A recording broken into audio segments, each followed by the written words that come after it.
Hello, everybody. Welcome to this week's edition of The Star Show. I'm Jody Martinez. And I'm Desiree Hagan. Welcome, everybody. Welcome. So this is an interview that Desiree and I are really, really excited about. Well, we're excited about all of them.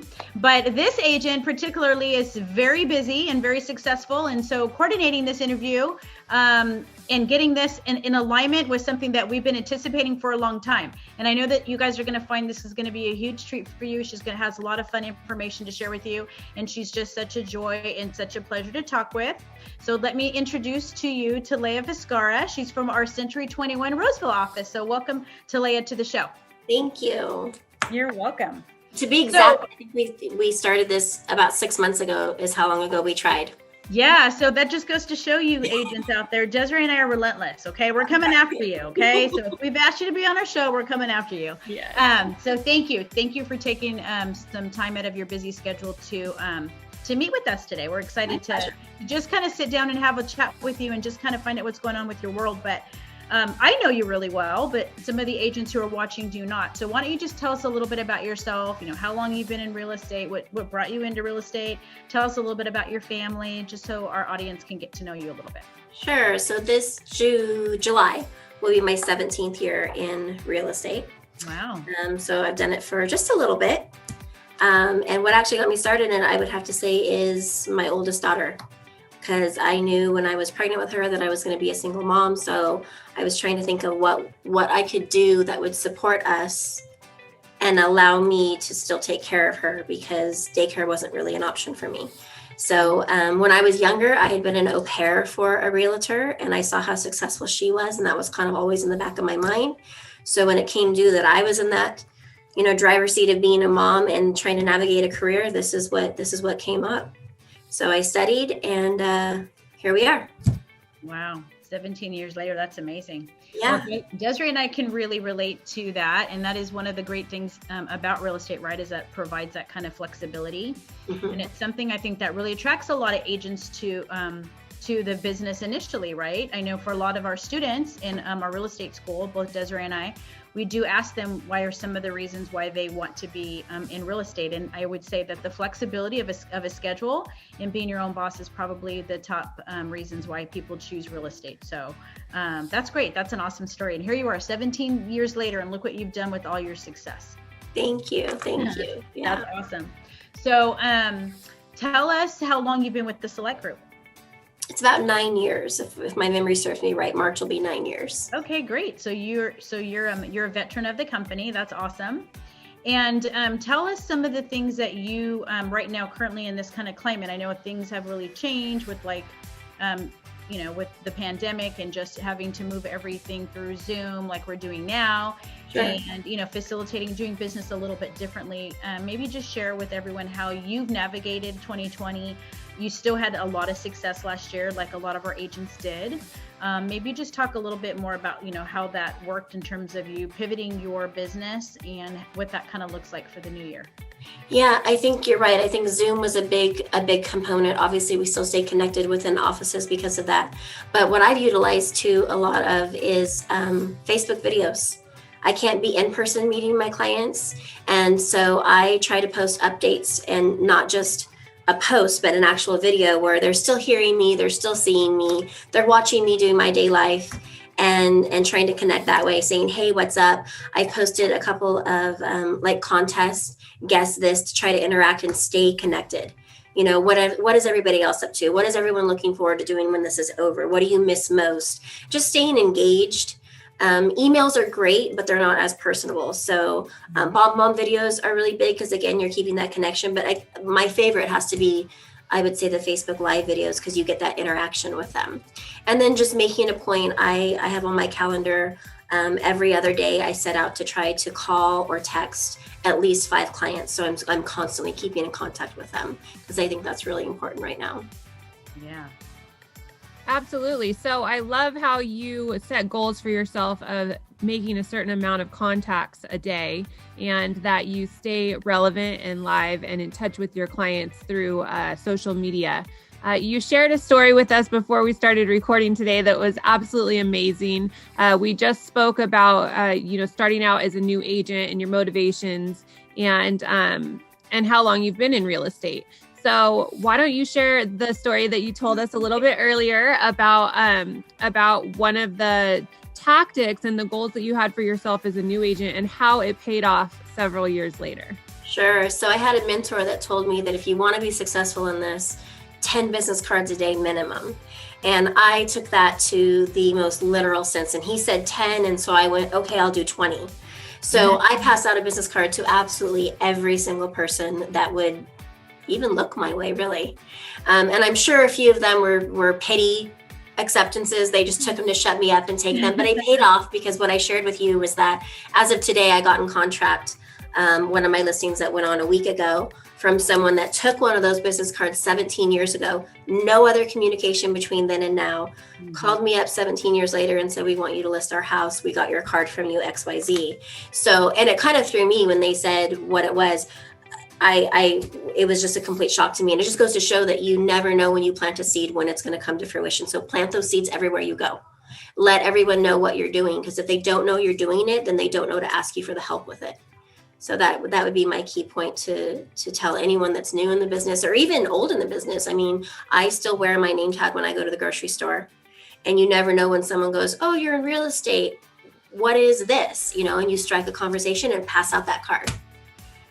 Absolutely. You make a really good point there as far as, setting your goals, sticking to them no matter what, even if, you don't feel like passing out 20 cards in a day, but they are all seeds that we're planting, and you never know when they're going to come to fruition. And so I think that's a real testament to setting goals and maintaining our goals and making sure that we're living up to our own expectations every day that we go out for work. So I love that. And that's very motivational for those of us that have recently set goals for 2021 even. It's not easy, but yeah, it's important for sure.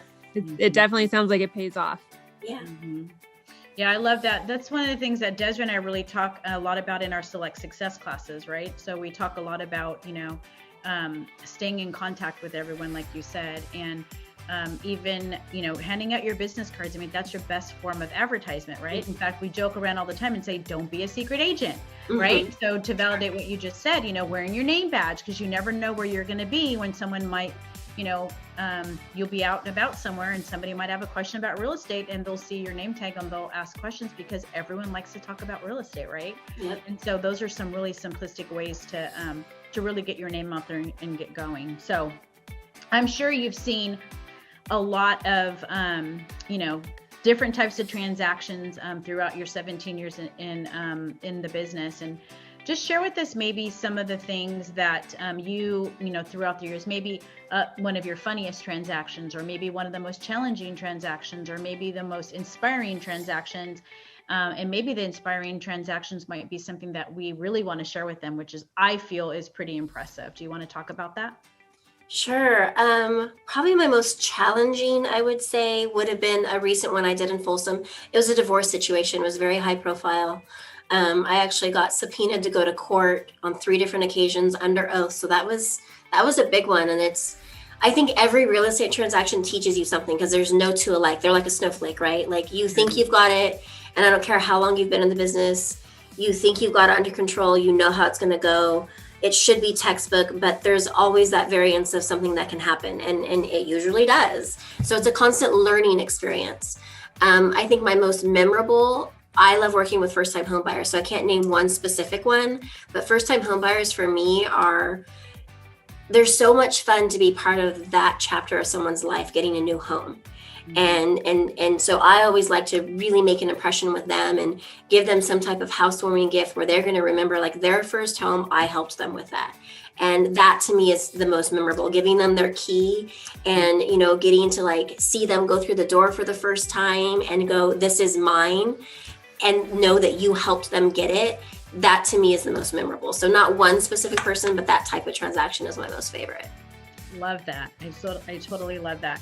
And about that transaction in Folsom, so for those of you who are not aware, Talea, how long has it been now? A couple of months, I think, right? Yeah, I think it closed in August or September, right around there. Okay, so in August or September of 2020, she actually sold the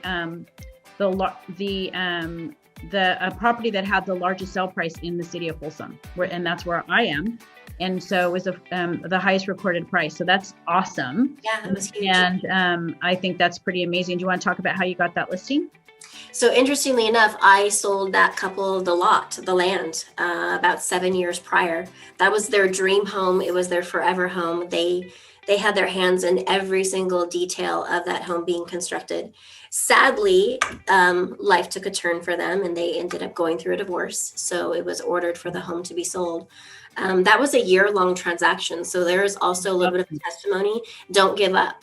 I tell everyone that asks me about real estate when they're thinking about getting in the industry, I've told everyone, you get out of it what you put into it. Mm-hmm. So if you have that determination, you can make anything happen with it. It's just a matter of finding the way. Where there's a will, there's a way. And so with that transaction, it was hard. I had to fight for it. I had to fight, through it, over it, with it. Like I said, I went to court 3 times. I learned a lot. I learned a lot of legal things about it, but there's also a whole other side to real estate when it comes from that type of transaction. Sure. But yeah, it took a year. And at the end of the day, I got some really big bragging rights because like you said, it was the highest recorded sale for Folsom. So I was really proud to be able to put that in my portfolio, but it does take discipline. It does take determination and consistency. That would be the biggest thing. Yeah. Yeah, you said some really key words there: determination, consistency, being persistent. And that's something that we always want to drive home with agents, especially agents that are either starting out or feel like they're kind of stuck in a rut trying to re-energize their business. So that's really inspirational. Do you have any other suggestions or advice for agents that are trying to, achieve the level of success that you have achieved? And what would you tell them if you were to share some additional words of wisdom? I think feedback I've gotten from my clients is I'm real. And I think that's a big thing. I think as a new agent, and I probably wasn't real when I first started. I think that I never wanted to let anyone know I was new, right? So I tried really hard, and I think I tried too hard. And I think as I've gotten older and more experienced, it's okay to say I don't know. And I think your client would appreciate that. My line to everyone is, don't be afraid to ask anything. There's no such thing as a wrong or stupid question. If you don't know, you don't know. If I have the answer, I'll give it to you. If I don't, I'll do my best to get it for you. So I think it's important not to try to oversell yourself if you don't have those tools, but just be real, care. I've gotten people that say we chose you because you genuinely act like you care. I do care. I care at the end of the day whether my client's deal closes. I care that they're happy, because unless they're happy, I'm not satisfied. I haven't done a good job in my career, or I don't consider myself successful unless I have happy clients. And I think if you have that as your driving force, you'll always be successful. Mm-hmm. Yeah, I love that. And I love something that you said earlier too about, that transaction was a challenge. It was both a challenge and both a reward, right?